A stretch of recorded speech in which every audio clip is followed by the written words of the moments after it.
Bismillahirrahmanirrahim. Assalamualaikum warahmatullahi wabarakatuh. A'udzu billahi minasyaitonir rajim. Bismillahirrahmanirrahim. Alhamdulillahirabbil alamin. Wassalatu wassalamu ala sayyidil mursalin wa ala alihi wa ashabihi ajma'in. Subhanaka la ilma lana illa ma 'allamtana innaka antal alimul hakim. Rabbi shrah li sadri wa yassir li amri wahlul 'uqdatam min lisani yafqahu qawli waj'al li waziran min ahli. Amma ba'du. Hadratal ulama wal qarama wa hadratal jamaah musallababul khair, yang semoga kita semua diberkahi, diridhoi dan dikaruniai sehat afiat, panjang umur dalam taat ibadah kepada Allah Subhanahu wa taala. Liridhaillah wa li syafaati Rasulillah wa ila hadratin Nabiyil Mustafa Muhammadin sallallahu alaihi wasallam wa ala alihi wa ashabihi wa azwajihi wa dhurriyyatihi wa ahli baitihi al-kiram wa jami'i ummatihi minal muslimina wal muslimat wal mu'minina wal mu'minat aynama kanu, khususan mu'allif hadzal kitab wa mu'assis hadhil musallabul khair. Syaulillahi lahum al-Fatiha. A'udzu billahi minasy syaithanir rajim. Bismillahir rahmanir rahim. Alhamdulillahi rabbil alamin arrahmanir rahim maliki yaumiddin. Iyyaka na'budu wa iyyaka nasta'in. Ihdinas siratal mustaqim. Siratal ladzina an'amta 'alaihim ghairil maghdubi 'alaihim waladdallin. Amin. Bismillahirrahmanirrahim. Melanjutkan ngaji kita dari kitab Riyadhus Shalihin, memasuki hadis nomor 430. Ani bin Abbasin radhiyallahu anhuma, diriwayatkan dari Ibnu Abbas, yakni Abdullah Ibnu Abbas radhiyallahu anhuma, semoga Allah meridhoi keduanya. Qala, ia berkata, sami'tu Rasulullah sallallahu alaihi wasallam, saya mendengar Rasulullah sallallahu alaihi wasallam yaqulu, bersabda. Isi atau hadis ini isinya sabda Rasulullah, ma min rajulin muslimin yamutu fayaqumu ala janazatihi arba'una rajulan la yusyrikuna billahi syai'a illa syafa'ahumullahu fihi. Rawahu Muslim. Isi sabda Rasulullah sallallahu alaihi wasallam, ma min muslimin, seseorang yang beragama Islam, seorang muslim, yamutu, ia meninggal. Bahasa kitanya meninggal. Kalau bahasa Quran, bahasa hadisnya mati. Cuman kalau mati di sini kesannya nggak sopan ya. Padahal bahasa Qur'annya inna sholati wa nusuki wa mahyaya wa mamati. Ayo, mati. Cuman misalnya besok ada yang meninggal, Bapak Kiai Tamrin ngumumin telah mati.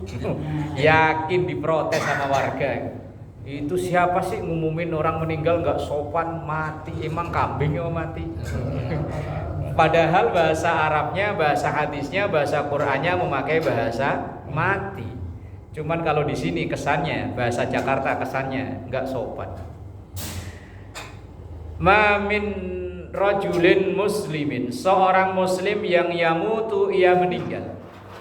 Fayaqumu ala janazatihi, kemudian ada yang berdiri di depan jenazahnya. Artinya orang yang mensolatkannya, bukan hanya berdiri tok, enggak. Arba'una rajulan, yang mensolatkan itu 40 orang. La yusyrikuna billah, yang tidak menyekutukan Allah syai'an sama sekali. Illa syafa'ahumullahu fi, kecuali Allah memberikan syafaatnya, pertolongannya untuk orang tersebut. Artinya seorang muslim yang ia meninggal kemudian disolatkan oleh minimal 40 orang, maka Allah akan memberikan pahala khusus untuk orang tersebut. Nah, sekarang mensolatkan jenazah ini termasuk kifayah, fardu yang kolektif, fardu yang boleh diwakilkan. Misalnya hanya RT-nya doang yang nyolatin, atau RW-nya aja, atau pengurus ketua masjidnya aja, yang lain enggak, wis gugur secara fikih, gugur kewajiban. Umpama Pak, ada orang di Cipucang 3 ini hidupnya nguaselinnya pol lah pokoknya, tetangga kanan kiri depan belakang, kalau perlu atas bawah dimusuhi semua. Kan udah pol-polan ya, pokoknya nggak ada yang akur lah sama tetangga. Begitu dia meninggal, orang-orang bukannya mengucap innalillah, justru malah alhamdulillah. Rasain, akhirnya mati juga orang paling ngeselin segangan. Biasanya doanya nggak pernah mati. Tapi biasanya malah orang begitu nggak mati-mati ya. Awet nyawanya. Lah kok seandainya karena saking keselnya nggak ada satupun yang mau ngurus itu jenazah, maka orang segangan dosa semua. Itu kifayah. Tapi kalau seandainya ada satu saja, orang itu pun orang baru pindah yang nggak dimusuhi sama dia, baru pindahan, Pak, baru pindahan. Iya, nggak tahu, belum dimusuhin. Kalau perlu mandiin sendiri, kafanin sendiri, sholatin sendiri, kalau perlu gotong sendiri ke Budi Darmasono, diboncengin motor ya. Entah gimana caranya lah. Maka gugur sudah kewajiban orang yang ada di wilayah itu. Nah, itu namanya fardu kifayah. Nah, dalam sholat jenazah itu, ini kebetulan kena hadisnya kok berkenaan itu, malam ini kita ngaji tentang itu. Saya kutipkan dari kitab Nihayatuz Zain tulisan Imam Nawawi Banten, bagaimana sebenarnya orang sholat jenazah. Arkanuha, rukun-rukunnya sholat jenazah itu, ayat salatu alal mayyit sab'atun, ada 7. Rukunnya orang sholat jenazah itu ada 7.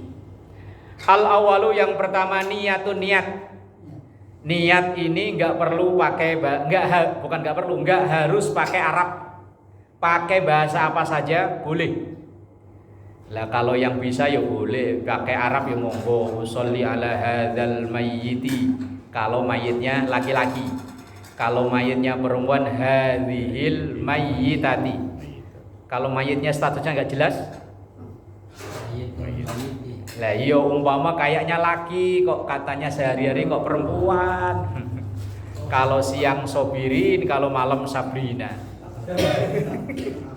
Iya, kalau siang Yanto, kalau malam Yanti. Nah begitu meninggal kan bingungin ustadznya.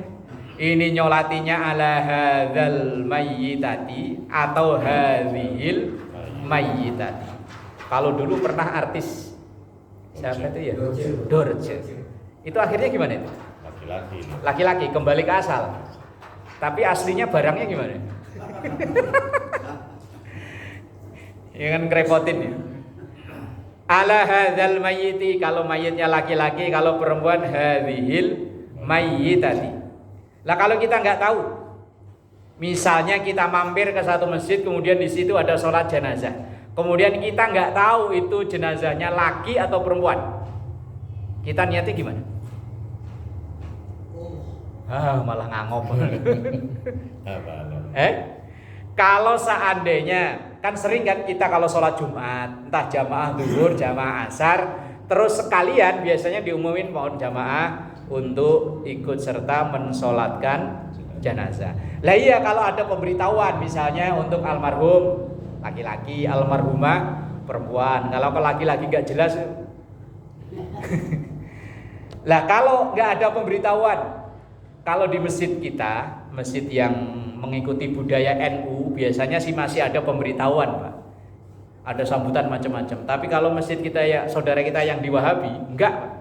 Wes pokoknya ayo kita sholatkan, wes habis sholatan assalamualaikum angkat. Kalau di kita kan masih la ilaha illallah la ilaha illallah.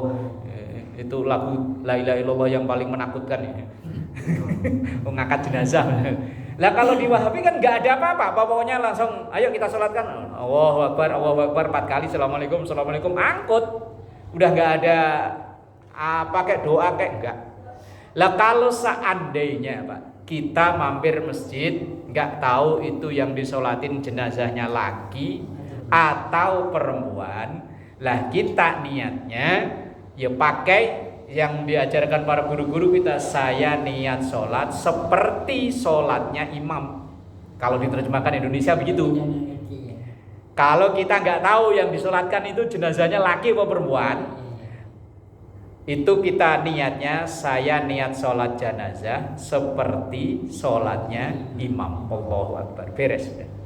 Kalau pakai Arab kan ngapalin susah Pak, kita bukan orang Arab masalahnya. Asal belum takbiratul ihram, niat itu pakai bahasa apa saja silahkan. Jangan sampai kita kalau sholat harian kita udah hafal banget. Kalau seandainya sholat yang kita jarang-jarang kerjain, umpama di sini ada gerhana bulan atau gerhana matahari, terus kemudian ketua ngumumin, ayo jamaah kita ngadain sholat gerhana bulan, misalnya yang adanya di masjid. Lah karena sholat gerhana ini kan belum tentu setiap tahun ada. Lah kemudian kalau kita memaksakan pakai usolli, sementara kita belum yakin apal, khawatirnya imamnya udah rukuk kita masih usolli aja. Usolli apa ya? Usolli. Kalau perlu buka HP dulu, nanya ke Google niat sholat gerhana bulan. Kebetulan begitu dibuka kuota habis. Muter usolli. Kalau daripada repot-repot gampang, saya niat sholat gerhana bulan makmuman karena Allah Ta'ala. Allahu Akbar, boleh asal belum takbiratul ihram pakai bahasa apa saja boleh. Tapi kalau yang bisa pakai Arab ya monggo. Tapi enggak harus pakai Arab, asal belum takbiratul ihram. Ya ibadah-ibadah lainnya sama Pak. Ini kadang yang agak kasihan itu, misalnya ada orang tua udah sepuh Pak, dari dulu mudanya enggak begitu ngaji, datang bawa beras, mau bayar zakat fitrah. Kadang itu sama panitia kan dipaksa untuk pakai bahasa Arab ya. Gimana itu? Saya sendiri juga nggak begitu hafal masalahnya. Saya nggak pernah jadi panitia penerima maksudnya. Nawa itu an ukhrija zakatal fitri an nafsi gitu ya. Lah itu kalau yang biasa ngaji ngomong begitu gampang Pak. Umpama udah sepuh, dia dulu mudanya belas nggak pernah ngaji. Lah kok kita, ayo Mbah pegang tangan Mbah. Kayak mau dikawinin ya. Kayak mau job kabul. Nawa itu an ukhrija zakatal fitri an nafsi. Yuk angel. Ya wis gampang, saya niat mengeluarkan zakat fitrah untuk diri saya. Sah. Beres.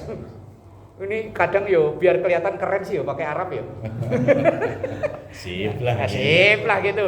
Makanya seandainya apain Mbah? Bayar zakat fitrah. Ya udah sini saya terima. Sah udah. Enggak perlu pakai salaman, pakai ini kadang kita terlalu formal apa biar kelihatan kayak ada kerjaannya ya.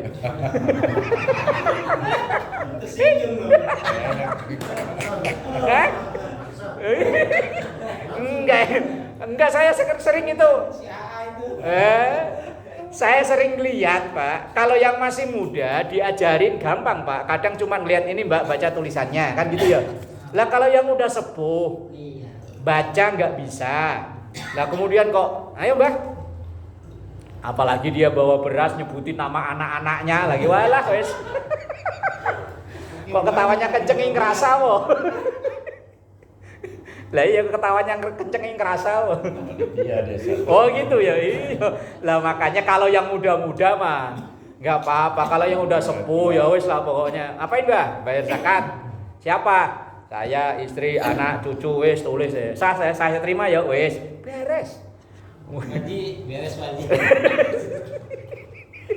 Orang coba Oh, kadang ya Allah, ibadah gampang kok dipersulit. Iya, berarti yang praktikal itu. Lah kalau masalah timbangan itu kan urusan itu kan lain. Itu malah justru berpengaruh kalau seandainya kurang. Ini yang berpengaruh dan enggak berpengaruh pas itu tadi loh. Iya. Orang niat itu yang penting. Orang misalnya dari rumah dia naker beras saja itu kan udah niat kan. Iya.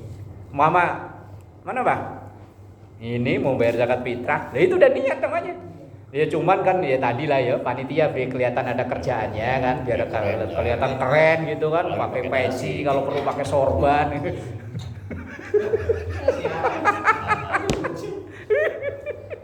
Aduh, panitia zakat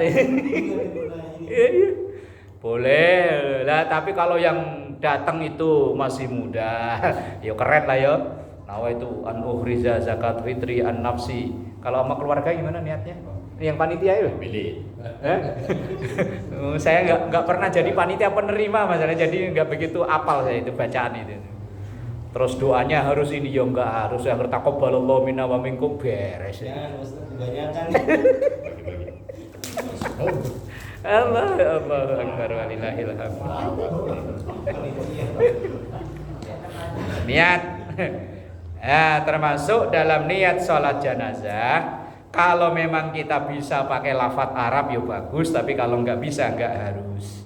Apalagi misalnya yang meninggal 2 orang. Oleh itu kalau pakai Arab susah loh Pak. Susah itu kalau 2 orang. Cuman kan ya jarang-jarang lah ya. Nyolatin langsung 2 gitu ya. Jarang-jarang. Kecuali kalau pas lagi haji, umroh itu malah kadang banyak. Ya niatnya jamak. Pakai dhamir hum. Niat. Kemudian yang kedua, wasani qiyamun lil qadiri alaihi ka ghairiha minal faraidi, yaitu rukun salat jenazah yang kedua berdiri bagi yang mampu. Yang tidak mampu silahkan. Wajib berdiri itu hanya di salat wajib, mau baik itu sholat wajib ain atau wajib kifayah, baik sholat fardu ain maupun fardu kifayah. Kalau sholat sunnah, walaupun kita masih seger buger kayak begini nih, mau sholat pakai duduk boleh. Cuman kalau nggak umum jangan dipraktekin di depan umum. Umpama ntar ini selesai kita ngaji, yang ini masih seger buger gini, sholat qobliyah duduk, ba'diyahnya duduk lagi. Lah kalau yang kenal sih udah tahu kan ya, ini sesama ngaji. Kalau yang nggak pernah ngaji, terus ngelihat kita sholat taraweh dari awal sampai witir duduk terus, itu yakin banyak orang suudon. Itu asam uratnya kumat tuh ya. Kok sholatnya duduk? Ini asam urat kumat apa kok sholatnya duduk terus? Padahal boleh Pak.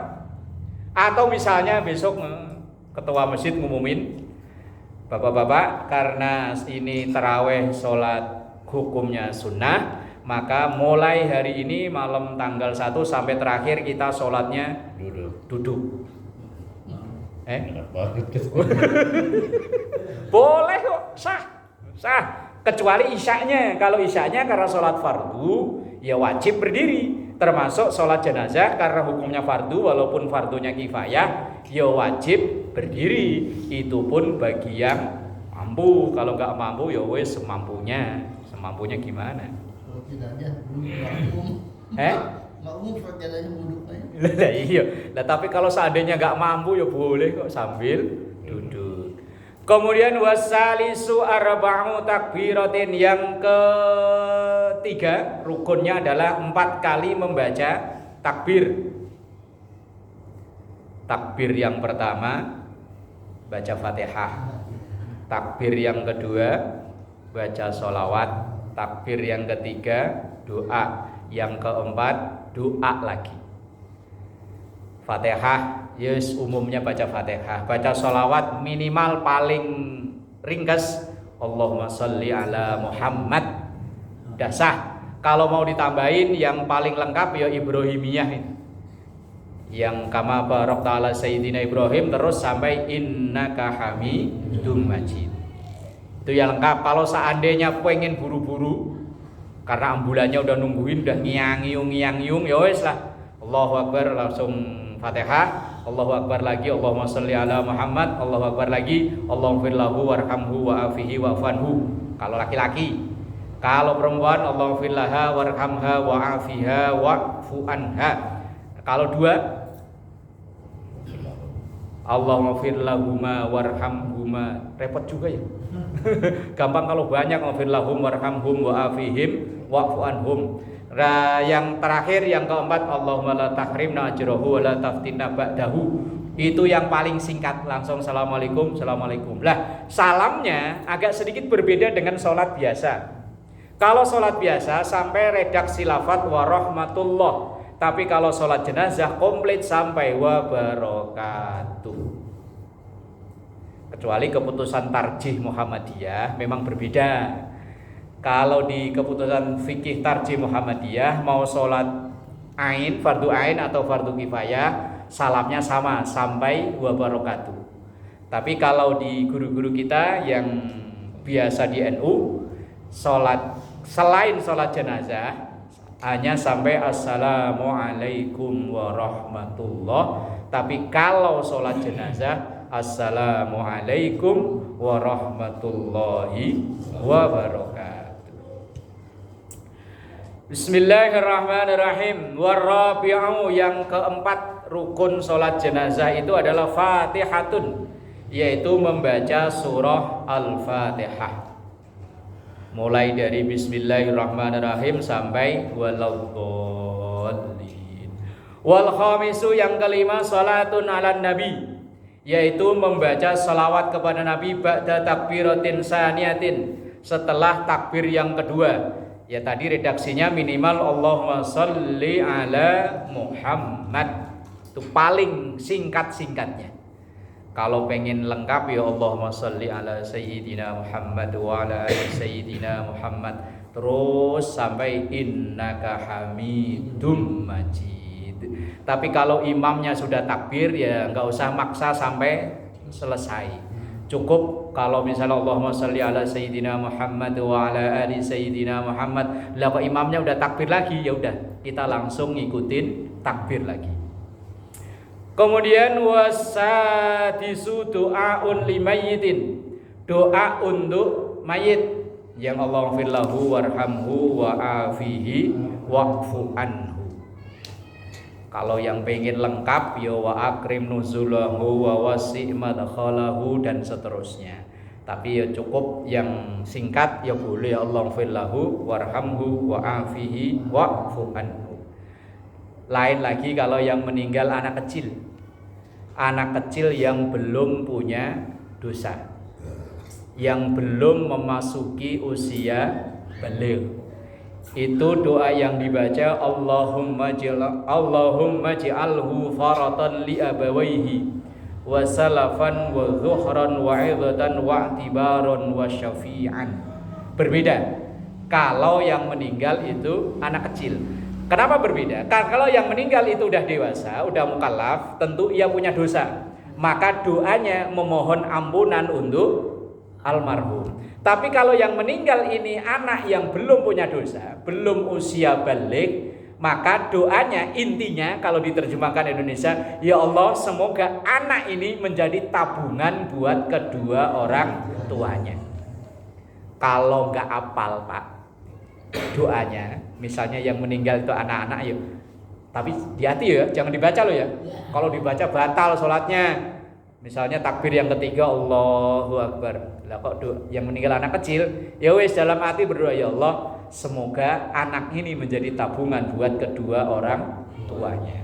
Karena anak ini belum punya dosa. Lah kalau Allah firlahu dan seterusnya itu kan intinya memohon ampun untuk almarhum yang meninggal itu tadi. Bismillahirrahmanirrahim. Wasabi'u, dan yang ketujuh salamun ba'da rabi'atin, membaca salam setelah takbir yang keempat. Nah, udah umum kita lakukan, cuman bedanya tadi itu ketika sholat jenazah salamnya sampai warahmatullahi wabarakatuh. Tapi kalau selain sholat jenazah cukup sampai warahmatullah. Lah kadang sering kita kalau sholat jenazah kan sering ayo sapnya bagi tiga gitu ya.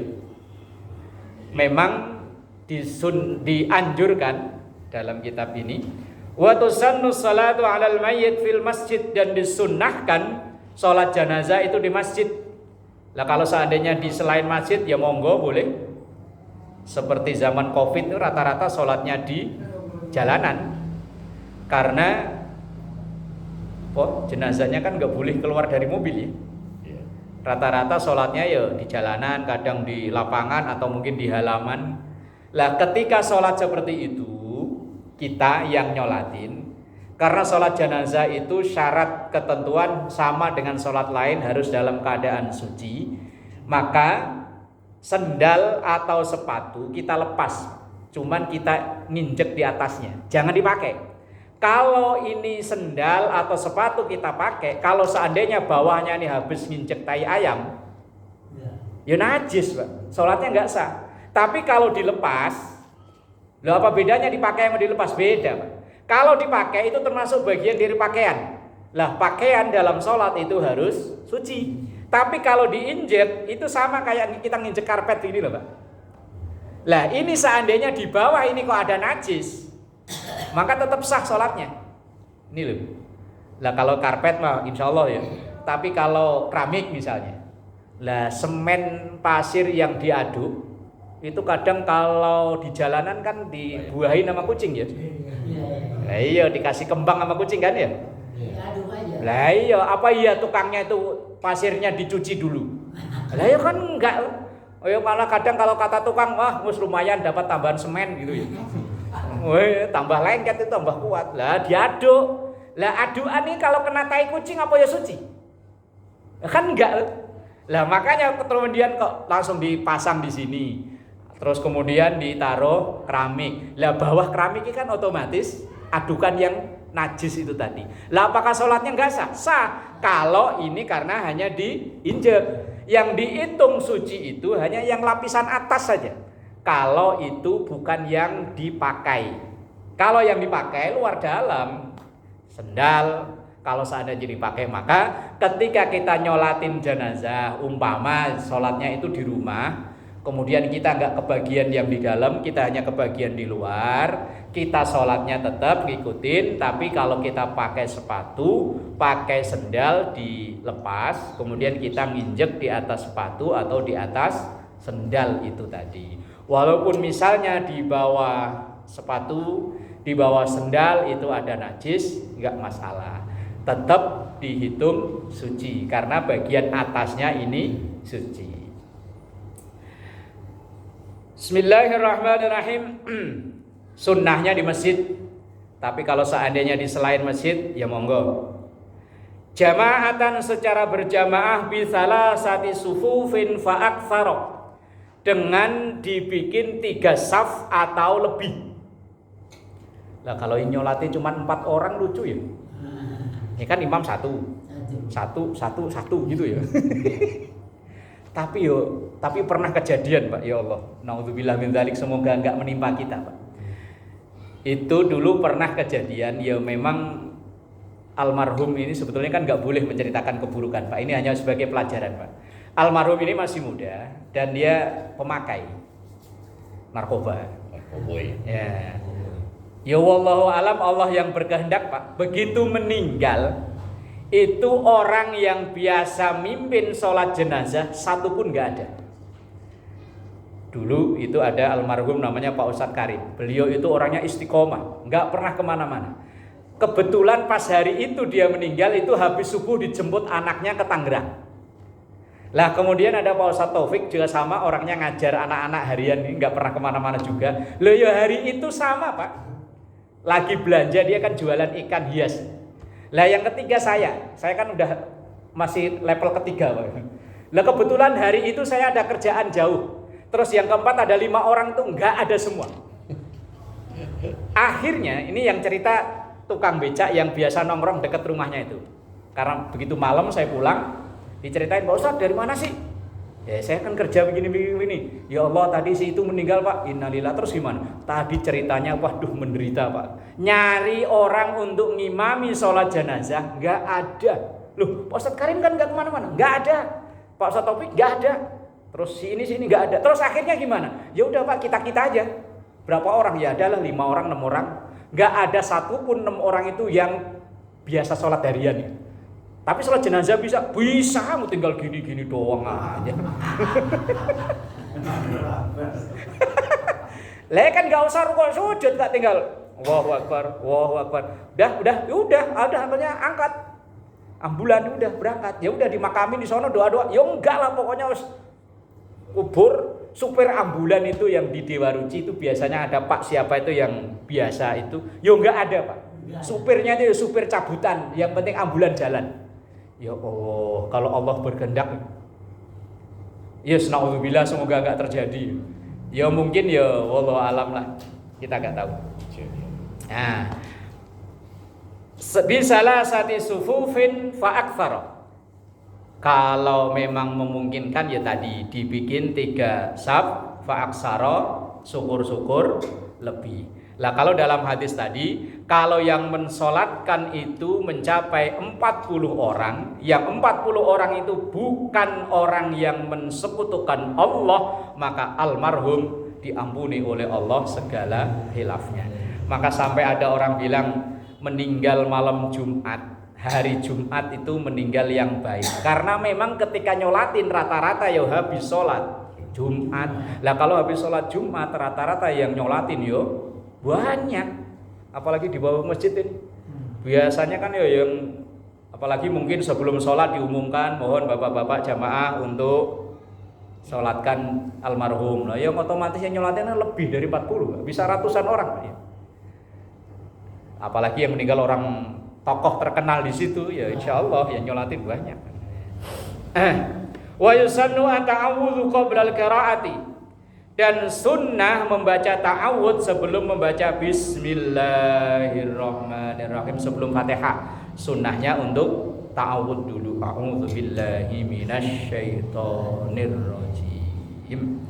Wa yaqiful al-imamu qariban min ra'sihi. Kalau itu yang meninggal laki-laki, sunnahnya imam berdiri dekat dengan kepala.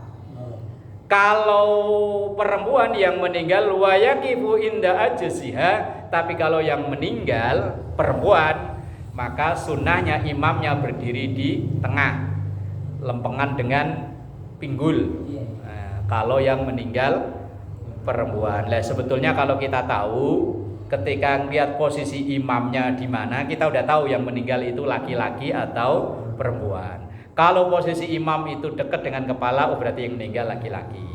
Kalau posisi imam itu kok di tengah, dekat sejajar dengan pinggul, maka yang meninggal perempuan. Yang repot kalau imamnya nggak tahu juga, Pak.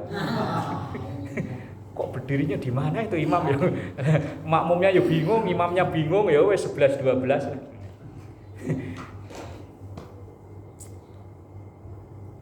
Nah, kemudian ini ada keterangan apakah ada keharusan bahwa ketika sholat jenazah itu diletakkan di depan.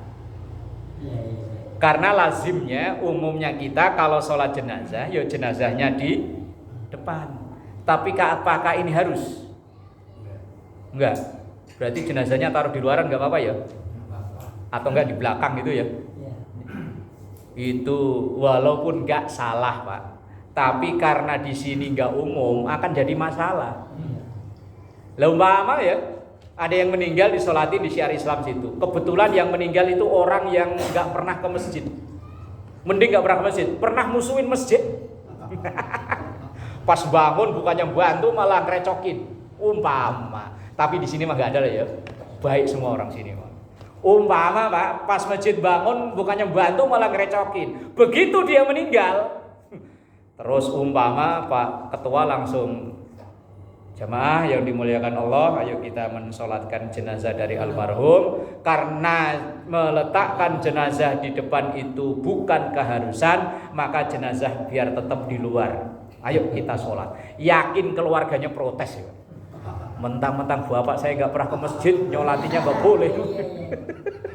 Pasti protes. Protes. Walaupun ini nggak salah, tapi nggak umum, nggak lazim. Nggak lazim ada di masyarakat itu.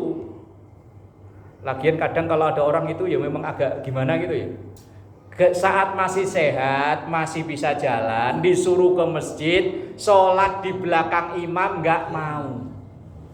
Lah maunya digotok 4 orang, 6 orang rebahan di depan imam. Lah iya suruh sholat di belakang imam nggak mau, maunya digotong. Biasanya 4 orang atau 6 orang gotong. 6 ya, 4. Maunya rebahan di depan imam. Ini kan orang ngeselin, makanya langsung bawa aja ke Budi Dharma udah. Ini memang bukan keharusan bahwa jenazah itu di depan, tapi karena itu lazimnya di depan, ya wis taruh di depan. Tapi seandainya seperti kasus waktu Covid itu kan sering. Lah kalau misalnya kayak begini ya, mobilnya di sini, kita nyolatinya ke sono. Nah kan harusnya itu jenazahnya kan begini ya. Lah kalau mobilnya ke sono kan otomatis palanya sono, kakinya sini. Kita nyolatin dari sono ya. Lah ya kan nggak ikuti aturan juga ya. Lah iya. Makanya dalam hal-hal yang tidak menyebabkan sah dan tidak, sholat jenazahnya di depan atau di belakang itu kan nggak ngaruh sah dan tidaknya. Maka ya wis nggak perlu diributan. Ya wis biarin. Boleh. Sama saja seperti orang sholat jenazah bil ghaib. Sholat jenazah yang jenazahnya aja jauh di negeri mana gitu. Nah kalau di daerah, di budaya, di kampung saya Pak, setiap sholat Jumat, sebelum pelaksanaan sholat Jumat itu seringnya hampir tiap Jumat ada pelaksanaan sholat jenazah bil ghaib. Itu biasanya permintaan dari luar daerah. Kayak di sini misalnya warga sini minta ke Gang 2 karena warga sini yang meninggal. Nah sebelum sholat Jumat itu dimulai, biasanya sebelum MC pengumuman dan lain-lain itu seringnya yaitu sholat jenazah bil ghaib itu tadi. Sholat jenazah yang jenazahnya nggak ada di depan. Dan itu pernah terjadi di masa Rasulullah Sallallahu Alaihi Wasallam ketika ada seorang raja yang dulu pernah membantu Rasulullah, namanya Raja Najasyi dari kebangsaan kulit ireng. Ketika meninggal dan Rasulullah itu mendengar kabar setelah sekian hari. Nah kemudian Rasulullah ngajak para sahabat untuk sholat jenazah dan jenazahnya udah dimakamkan beberapa hari yang lalu. Nah ini yang disebut dengan sholat jenazah bil ghaib. Nah kalau perempuan ikut sholat jenazah di sini ada nggak? Jarang ya. Boleh.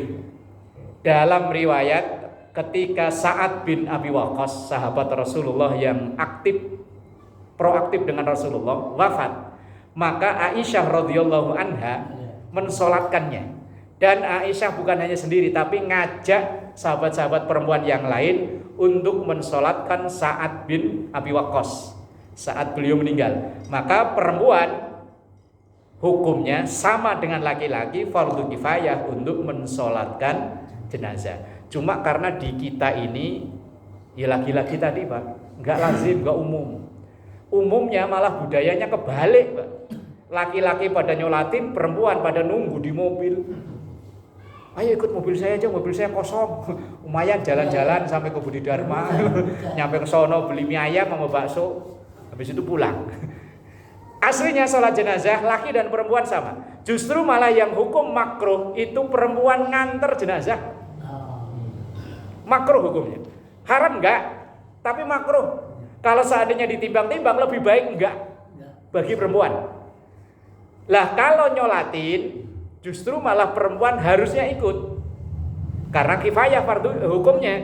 Lah nganter dengan ziarah beda loh Pak.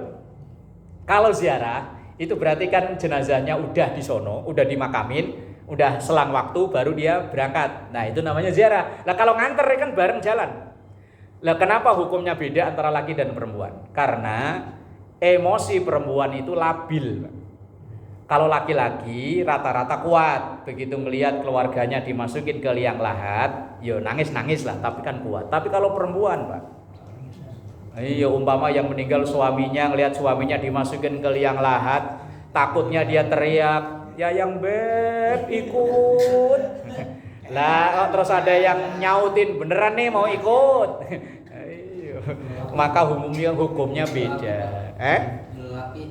Apanya? Matanya sambil miring-miring ya. Kalau laki-laki memang fardu kifayah tadi, karena kifayahnya kan 4 itu. Lah kalau perempuan justru malah makruh untuk ikut nganter. Tapi wong kadung terlanjur, budaya kita ini kadang nyolatin nggak ikut, tapi nganternya ikut.